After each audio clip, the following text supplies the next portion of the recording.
Hello everybody, this is Chrysantheme and welcome back to Might and Magic 6.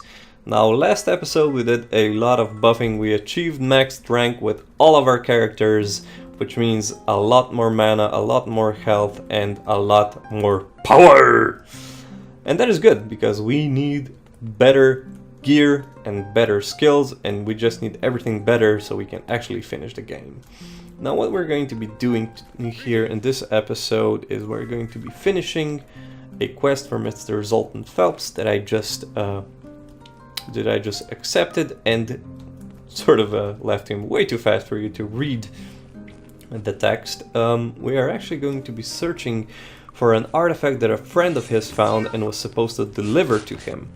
The artifact in question is named Mordred, and it's supposedly a very powerful artifact.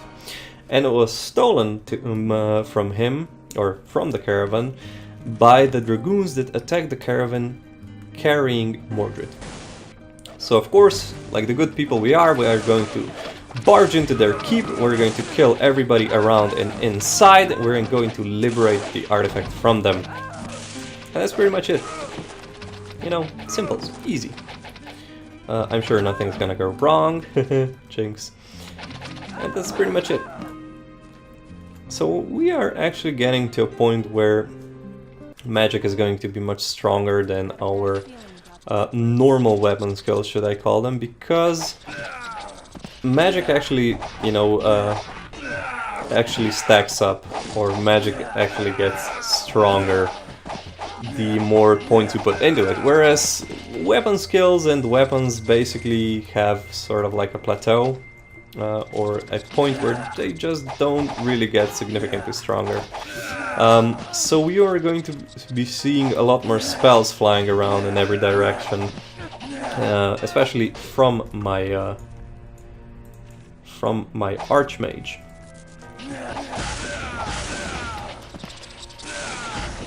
And I love the Ice Bolt spell. It's cheap and does a lot of damage.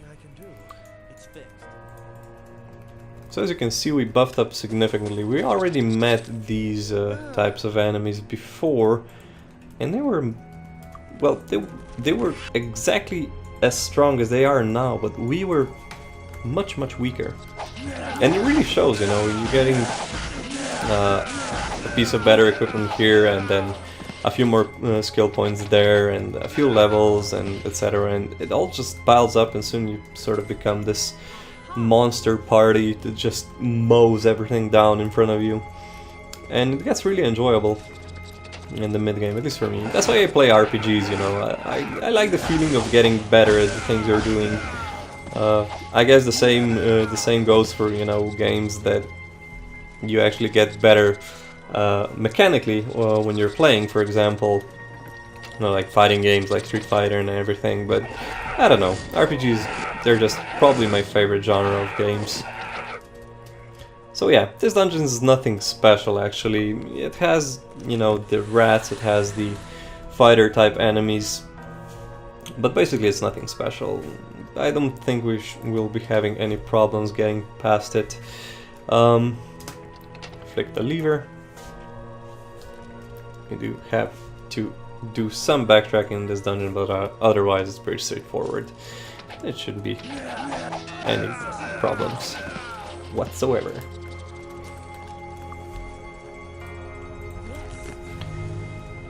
So yeah, guys, I really sincerely hope you are enjoying this series. I know I am enjoying making it, even though I haven't been the most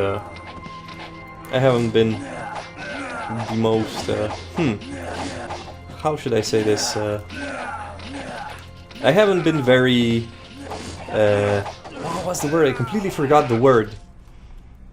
I haven't been good in, you know, recording the videos and uploading them and everything. I had a lot of things to do.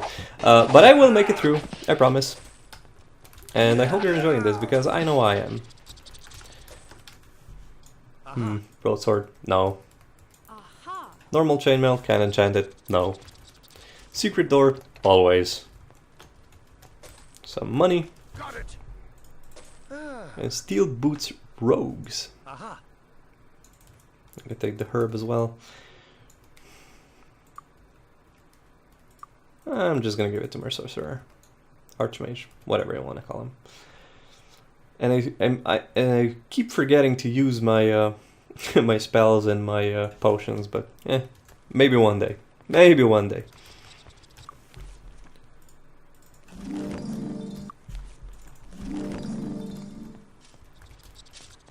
So this dungeon, like I said, is fairly straightforward. There's really only one path you can go, except, you know, you have to backtrack a bit because there are some levers that you have to pull. And the point where we are now, it's basically fairly easy. The monsters in here aren't terribly strong, you know, like rats and these guys, and that's pretty much it. But it is very much worth it because Mordred.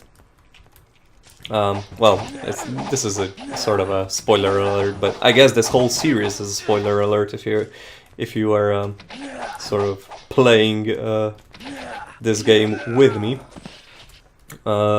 Mordred, we will actually get to keep Mordred in the end, and what Mordred is it is a dagger artifact. Now, you have in this game you have the quote-unquote most powerful items, and those are the artifacts, and then the even slightly more powerful relics. Jesus, that was a twister for me. And Mordred is an artifact dagger. It has the highest base damage of daggers, or one of the highest base damages of daggers, because the highest damage normal dagger is the highest damage relic dagger in this game. But the special property that it has is that it is vampiric, which means that if I do damage in hand-to-hand combat, for example with my sorcerer that wields daggers, I will heal for a slight portion of the damage that I deal. And that is incredibly useful because I won't have to be healing my sorcerer as often. So this is one item that I suggest you get as early as possible because it is actually a significant boost in power. Not only is the base damage great, the ability is also fabulous for a sorcerer, because, you know, sorcerer has a small amount of hit points, and, you know, that's one person you need to heal, or you just need to heal less, and that's always good. And you know what, you deal more damage, so it's a win-win situation.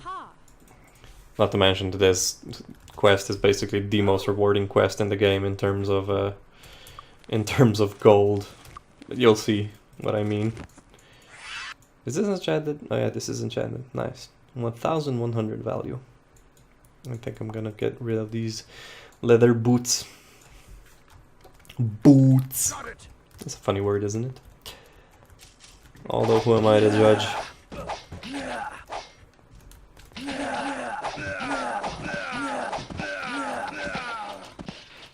One thing I think I forgot to mention last episode when I was explaining not the importance, but the good sides of dumping a few more points into bows and achieving the master rank, is that because master rank bows allow you to shoot 2 arrows in one attack, you have a higher chance to hit. And that's pretty logical, but one thing that you only notice later is that you also have a much higher chance to stagger an enemy.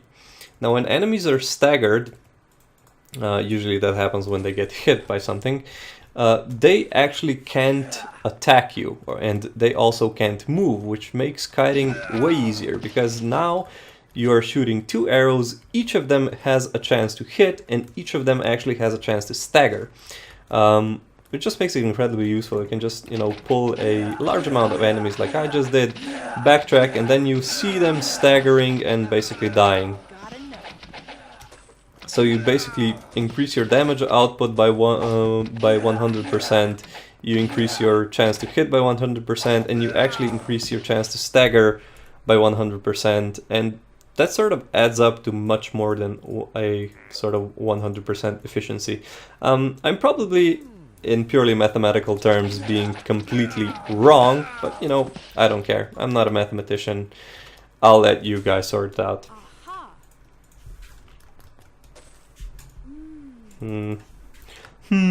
No. Ouchies. So the only annoying thing about this dungeon is that you regularly have to repair your items because they keep breaking them. This is one of the areas in which this game can be fairly annoying. Might Magic 6, I mean. In 7 they improved this mechanic at least.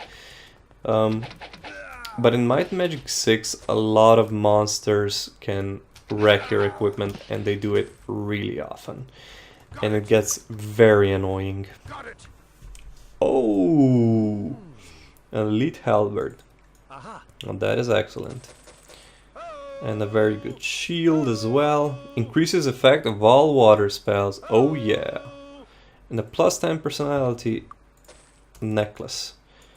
Wow. We just hit a mother load. Now, increases the effect of all water spells. For example, items that have of water magic or any kind of other magic do is basically they increase the rank of your skill. It doesn't show anywhere, unfortunately, but I think they increase it by +5 or something like that. I'm not entirely sure. And it really shows on your damage output and enchantments and everything. Okay, maybe not enchantments, because I think that those are purely random. But it shows on your damage output by a lot. Let me just enchant this Elite Halberd, and this is basically the best halberd in the game. This is the thing that I like to use, and this means I'm sorted with my hero / paladin, whatever you want to call it. Barrel of yellow liquid. The yellow is accuracy. Ironically, my archer is the least accurate of all my characters, which is not a good sign, honestly. Can you imagine an inaccurate archer? I mean, that's hazardous. That's like having a car that explodes every time you try to turn left. Not good. So that was the second to last lever. Again, you have to backtrack a bit to this dungeon, but it's not that difficult to navigate. So it's not that much of a problem. Whoops.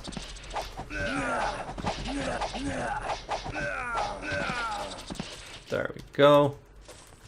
There we go. And there we go.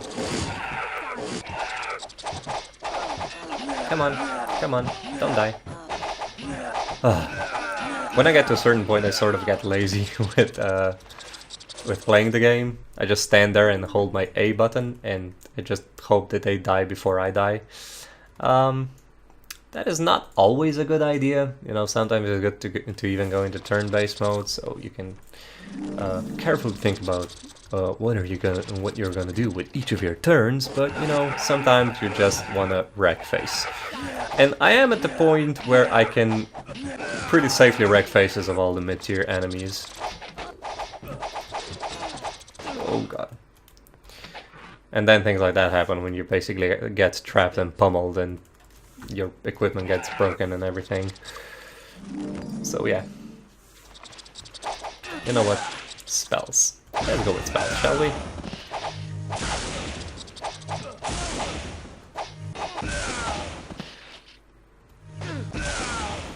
There we go. You don't need to flick this lever, because I think the only thing it does is that it closes the door. No, it doesn't. I don't know where it does, honestly. I have no idea what this lever does. Maybe it closes the door that we had to open before we came here. It doesn't matter. You don't need to touch the lever. It does nothing. Oh, right. Why I went into turn-based mode right now is just so I can explain this. Don't be afraid, because the door behind you actually shuts and you can't open them. I'm in turn-based mode, so time or turns don't pass right now, so I can do this explanation. Don't worry, nothing is gonna happen. When I go out of turn-based mode, periodically some rats will spawn that will attack me, and a few moments later the doors will open and we'll have an ambush, but nothing serious. That's it. I just need to flick this lever, and the rats will spawn near it. I think it's 2 cycles of rats and then the doors will open. Second cycle and then the doors will open in a moment.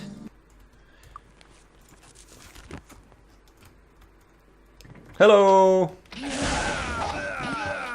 It's almost like I've played this game before.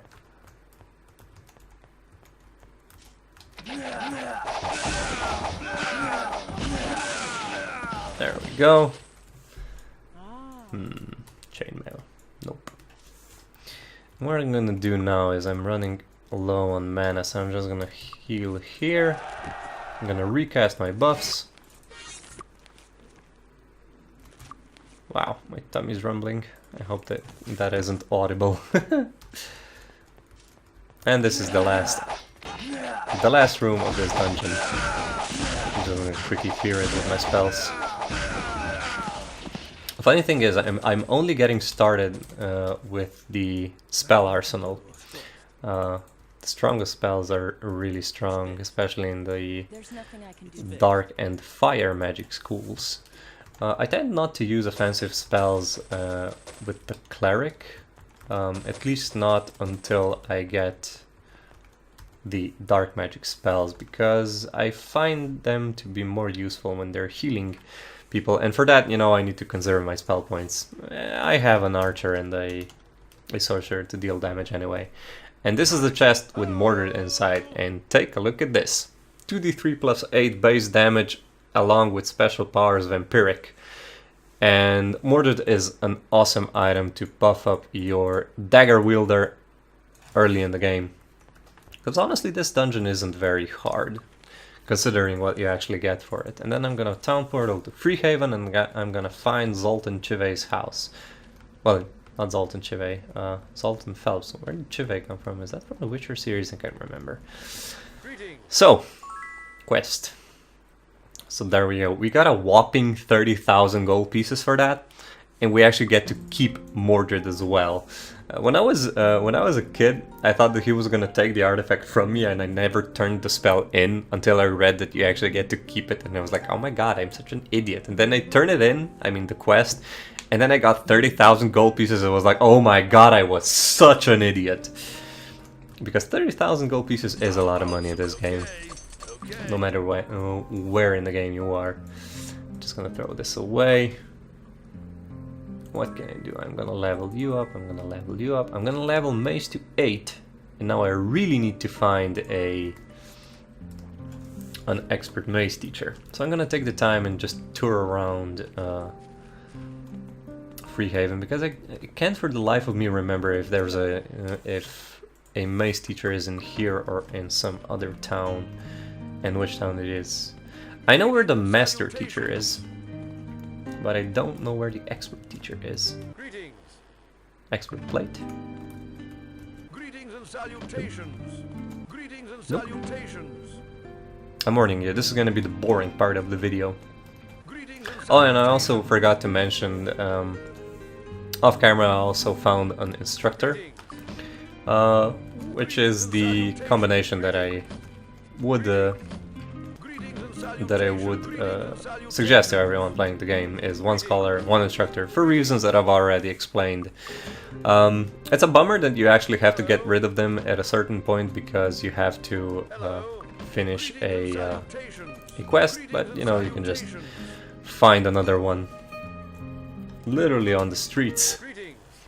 I already have expert merchant, right? Yeah, I do. And Will Ottoman, the master teacher, is in Silver Cove. Is this even a house? No, this is just a building with... Oh yeah, it is a house. Hello. Expert diplomacy. Useless.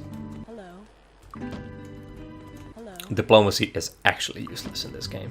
Hello. I have no idea why they even put it in. Hello. Supposedly it Hello. prevents you from taking as much backlash when you are begging and threatening and bribing people to join you, if that happens. Hello.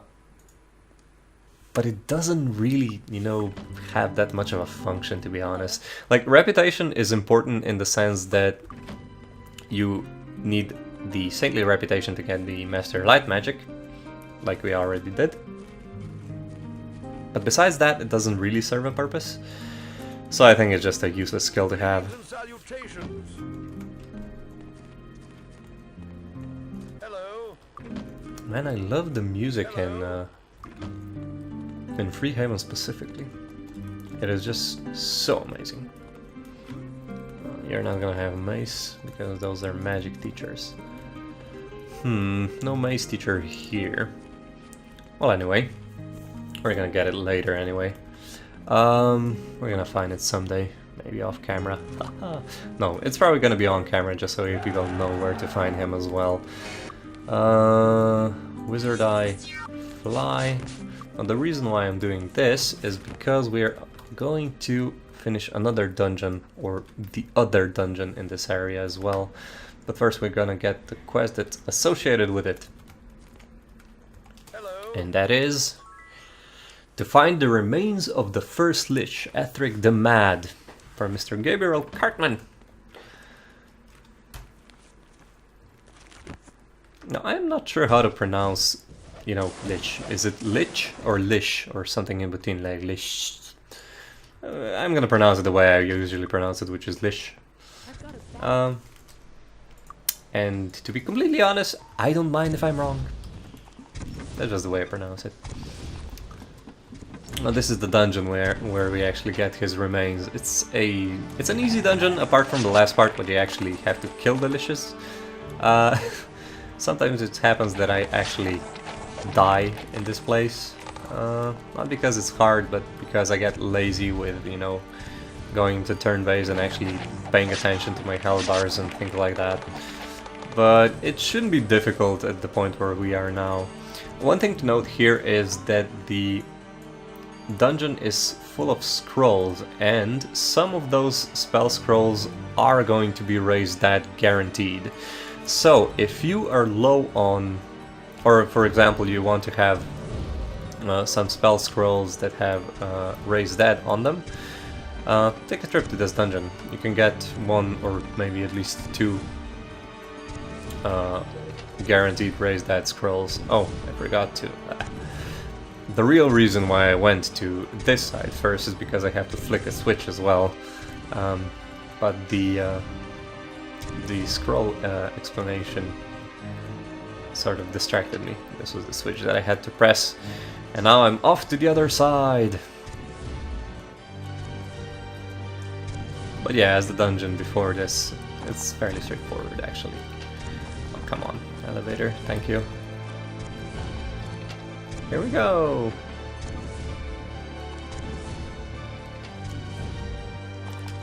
Now this dungeon has skeletons and ghosts. It's wherever you find skeletons, you pretty much always find either clergymen or ghosts. And honestly, the only enemies I'm afraid of are the highest level ghosts that can basically knock you unconscious. And why I hate that is not because, you know, it's actually dangerous, because at this point it doesn't really matter if I'm fighting the ghosts. Feeble Mind. Interesting. And another raised dead. So yeah, you're gonna get at least 2 raised dead scrolls, which is good for a sort of backup raised dead spell. In case, for example, if your cleric dies or your paladin dies. But yeah, as I was saying, the real reason why I hate the specters that knock you unconscious is not because it would be dangerous to have one less character, because usually at the point when you are fighting specters and ghosts, you usually don't die with your other party members, at least at the point where I am.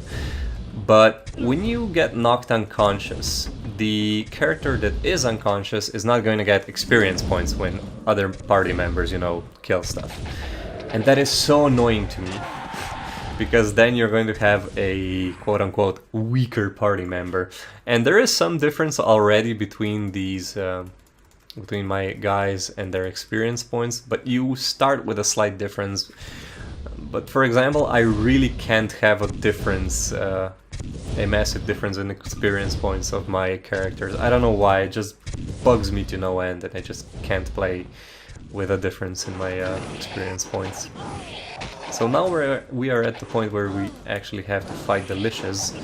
They shouldn't pose too much of a problem, although I still will have to be a bit careful. Now might and personality works great for our cleric. I'm actually gonna cast protection from fire and electricity, even though liches are one of those annoying enemies that can actually debuff you or dispel your buffs. There's one power lich, and the thing is that you can't really pull them out. Except for Etheric, which is the one lich that you need to kill. Boom, we get his skull, and that is actually the quest item, but I'm gonna go ahead and I'm gonna clear out the rest of these liches. Your strongest flick. So yeah, you do have to be a bit careful, so I'm just gonna drop a Loy's Beacon here. I'm gonna Charm Portal to New Sorpigal, which is what I always do because it's just the cheapest temple. So you better get used to it, because I'm going to be doing this a lot. I don't need to donate right now, because I already have the Master Light Magic. But it's good, you know, to get buffs. And the thing is, you can also get the Haste Stone Skin Shield buffs in temples. And Haste is really good. Is a really good sort of damage buffing spell. The only thing that's a downside with Haste is that when it runs out, your characters are actually going to get weak. And there we go. This is the thing that I do not like. So I'm going to go ahead and actually just load this autosave. And then just go back and be a bit more careful. It's hard to explain things to you guys and, you know, comment on stuff that's going on and keep track of the health bar. I don't know how YouTubers do it. I would probably be the worst streamer there is. Oops. I could probably die in games that I play and not even notice it. If I would have to, you know, comment on stuff. I was like, oh look, that guy died, and I would be like, oh my god, I'm the one playing it! Such a noob.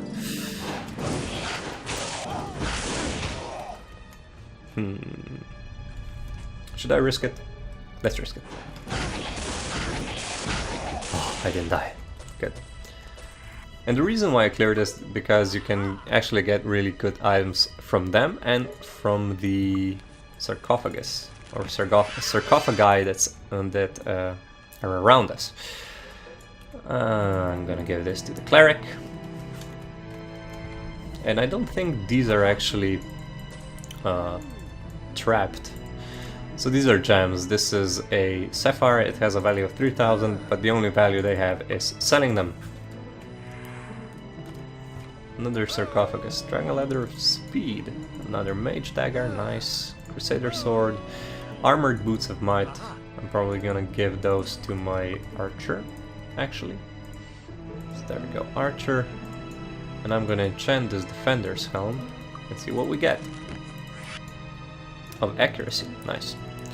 So who needs more armor? You know what, the Archer as well. Oh, you have the helmet of plus 14. Okay, I'm gonna give it to my hero then. That crown can just disappear for all I care.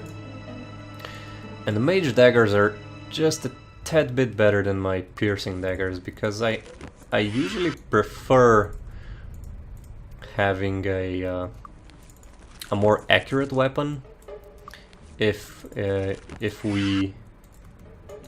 you're talking about if we're talking in terms of let's say same tier weapons, because for example you have bows and crossbows, and bows usually have a 5d2 damage, whereas crossbows usually have 4d2 plus 1 damage, and the plus 1 is also a bonus to your accuracy, which means your chance to hit. And when we're talking about same tier items, I usually prefer the ones that have a higher chance to hit, because with a higher chance to hit you actually deal the damage and you also have a chance to stagger enemies, which I already explained a bit. Although your opinion may vary, I guess. Another mighty broadsword. Another defender's helm, that's nice. And a scarab ring of speed plus 15. Now, is anybody in a serious need for speed? Yes, my knight is, and pretty much everybody is. I'm gonna give it to my cleric though, so I will reduce her recovery time and possibly enable her to cast more healing spells. Cast them more often. Can't enchant you, can't enchant you. But I am going to enchant this defender helm of endurance plus 12, excellent, and I'm going to give that to my priest. I keep calling them by different names, like they're either a cleric or a priest or a high priest, and then there's one time I say mage, which is not even a class, and then I say sorcerer or wizard, but he's actually an archmage and whatever. I hope you guys can follow. And my characters are actually weak now because haste wore off. We are pretty much done with this dungeon though. I'm just gonna go heal myself up, and then I'm gonna clear it to the end. And then I'm going to turn the quest in. That's pretty much gonna be it for this dungeon. And pretty much it for Freehaven for now. Oh, that is good. Stellar bow is the best, well, non-artifact bow there is. 5d2 plus 8 is a significant amount of damage. But what amazes me most is that I actually got the Bow of the Unicorn, which will regenerate my spell points over time. So naturally this will go to my cleric because I want him to heal me. So heals are better than damages. Always have been, always will be. At least in this game. Woo. There they go. So there were actually just, I don't know, 4 or something liches in there, 5 of them, and they completely wrecked me because I wasn't paying attention. Lich dies. You're gonna shoot you normally, cast a spell. So as you can see, the greater liches are actually fairly bulky as well.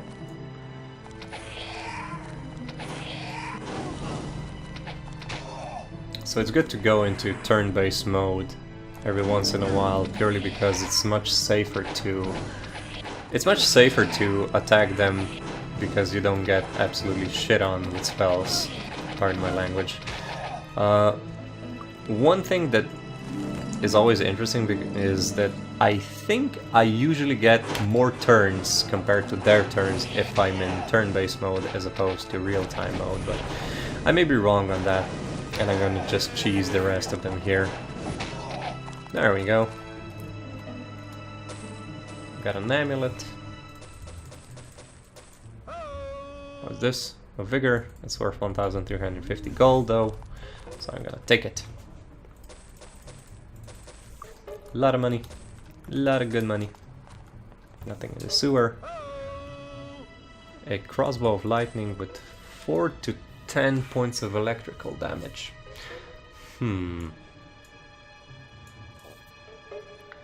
Well, the base damage is worse than my bows. But I think I'm going to give this to her because I like the additional damage. It's a good thing that it's electrical damage as well, electrical being elemental, which will enable me to hit some enemies that I can't damage with physical attacks.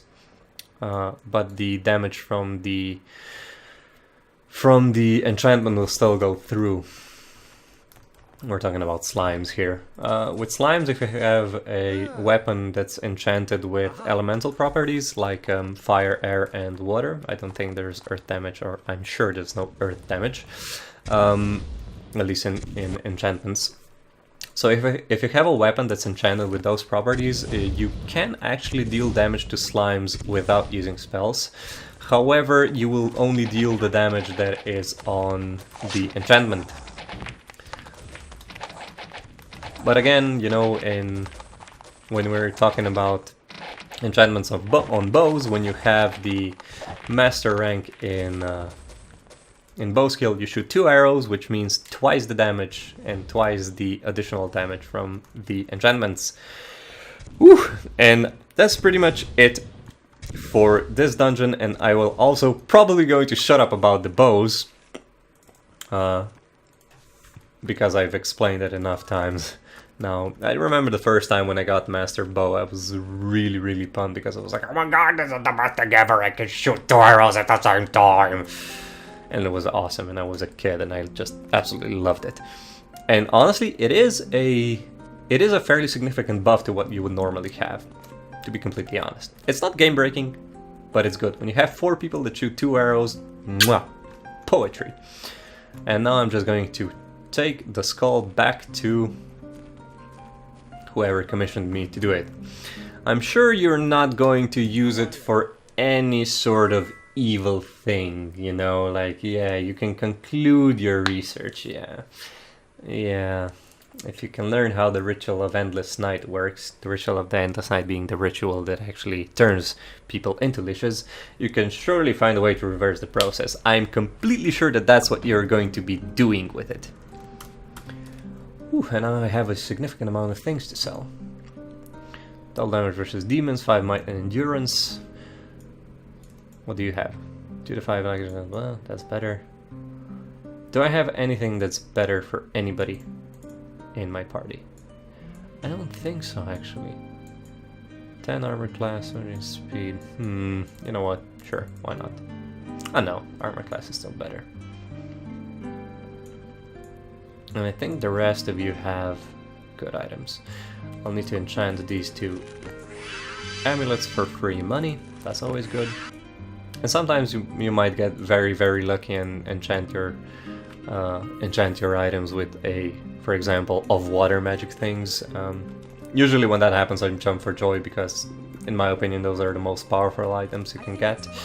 No such luck this time, though. Looking for something special? So, Finger of Death, I'm going to sell this, the Sapphire. Feeble Mind, I don't need. Haste, I'm going to actually keep. Shield, I'm going to keep as well. Flying Fist, nope. And I am going to actually keep Raise Dead, because what if something happens to me? And by the way, something probably will happen to me. That's 9 armor class. No, it has 28 armor class anyway. I don't need that. And I'm just gonna sell these items. And I turned into the wrong store. Look, just because I have money and I didn't buy anything and I sold anything, it doesn't mean I'm a cheapskate, you know? Okay? I just happened to turn to, you know, go into the wrong store. Is that so wrong? Why don't you buy weapons for me, huh? Or I mean, why didn't you want to buy armors for me, Mr. Corwin? Oof. I got salty. Don't know why though. I got salty because of NPCs. I absolutely hate this and the way the inventory works or item sorting works in this game. And I think that's it. Precision. Okay, good. I think we can gain a level now. Kill a few liches and finish the quest. So we can get a level, which is also good. So now we are going to up your spear and your axe. You already have 8 in mace. You know what? I'm just gonna keep leveling mind magic. Now for the end of the episode, let's just run around a bit. I'm gonna go to Silver Cove again. And I'm gonna find the guy that teaches me Master Merchant. And I always end up looking for him. For some reason, I can never remember which house he's in. I know how the house looks like, but I can't usually remember where his house is. I think it's this one? Yes, it is this one. I actually got lucky. Okay. Become Master Merchant. Now the thing with Master Merchant in this game is you need a personality of at least 30, which is the reason that I usually have my merchant skill on clerics or paladins, because I usually pump personality in them because they have another use of it, because I get more spell points. And that's Master Merchant, which is good. Is there a mace expert in this town? Oh my god, I'm so ashamed. I'm still looking for the mace expert teacher. Hello. Reeve Botania actually teaches Master Earth Magic, which I don't have at all. That's one more thing I will have to do as well. I will need to teach my I need to teach my sorcerer and my archer, and basically everybody, the other magic schools that they can use, just so I can have, you know, backups of backups. Empty houses, can't go in them. Let's check out this place. Ow, Greetings. sorry, bumped into that guy. Greetings and House, the salutations. merchant, nope. Greetings. A weaver, nope. Cartographer, nope. Barrister, nope. Greetings. Tracker, nope. Greetings and salutations. Arms master, nope. Porter, nope. Greetings. Cobbler, nope. Hello. Cooper, nope. I give up. There's probably no mace teacher here. What else do we need to level up? We can't yet level up spear. Disarm trap, perception, and repair item. Those are all in. Those are actually all in. Whoops, wrong spell. In Whitecap, I think. So I'm gonna go there. Might as well check if there is actually a mace teacher here. Greetings and salutations. Psychic? No. Greetings and Squire? salutations. No. Greetings and salutations. Squire? No. I need to find teachers. Greetings. Gypsies? Nope. Greetings. Duper? Don't want to be Greetings and duped. salutations. Burglar? Don't want my Greetings house to and be burgled. salutations. Burgled? Burglared. Hello. Dark magic expert even. Greetings and salutations. There are some areas in the game, or at least some cities that I don't know my way around in. Greetings and salutations. Purely because I never spent time there. Whitecap evidently being one of them. But yeah, that happens in the game. And here I was thinking I know everything about the game there is. What did I say? Every single time I fly past these guys I get cursed. One of the annoying things about this game. Because they don't actually need to hit you with spells to curse you. You don't either, but there's like 200 of them and just 4 of you, so Good day. I don't think it's a fair fight, honestly. Divine intervention spell. Wait a second. Master leather armor training as well is here, and I think the other guy has dagger. Yeah, master knife fighting. Knife fighting is basically dagger. Master disarm training. Excellent. Okay.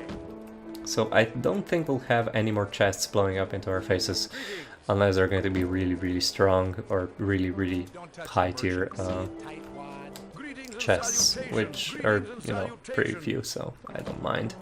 Greetings and salutations. A wind master and a water master. A wind master, if you join, if you make him join you, he can cast the fly spell once per day for the duration of 2 hours. And the water master, I think, can cast town portal. Oh no, water walk. Greetings and salutations. I think there's an NPC or a hireling that has the town portal spell as well. Accuracy 30 for master ranking in repair. I will have to get more accuracy on my on my sorcerer as a fireball flies past me. That's that. I'm gonna town portal now to Blackshire. Might as well. Greetings and salutations. I'm not gonna get this quest yet. Because I think Master Mace is here, right? But where is the Expert Mace? And Master Shield is also here. And I think Master Chain is also here. I'm not entirely sure. Maybe it's in Eye of the Dam, though. Greetings. Bowmaster. I think that's enough buffing up for now. So what I'm gonna do is, I'm gonna go to... Where should I go next? Silver Cove? I could go to Silver Cove. I'm actually gonna go to New Sorpical and do something. What I'm gonna do is I'm gonna get all the magic schools for all the characters. The magic of spirit, mind, So mind and body for my paladin and spirit for my cleric. And then for the archer I'm gonna get all the other elemental magic schools that I need. And for you as well. Which means I can use this spell and I can use this spell. And that is good. Just so I have it in the future, because I like to level up all the abilities I use to master rank, so that's good. But anyway, guys, I'm not gonna bore you with my chit chat now. I think we did pretty much everything we needed to do in this episode, and in the next episode, let's see, where should we go? I think we're gonna go back to Freehaven, and from Freehaven, on the next episode, we are going to go either to Bootleg Bay, to clear a dungeon there, or possibly somewhere else. At this point, we're basically going to be doing some more quests. I'd like to do some more powering up before I start doing the mainline quests for the Lords of Enroth, because some of them can get pretty tricky. Some of them are easy, some of them are tricky, but for now, I was Chrysantheme, I still am Chrysantheme, and I hope you enjoyed this video, guys. Like and subscribe if you enjoyed, and drop me a comment if you want, and I'll see you next time. Bye, guys!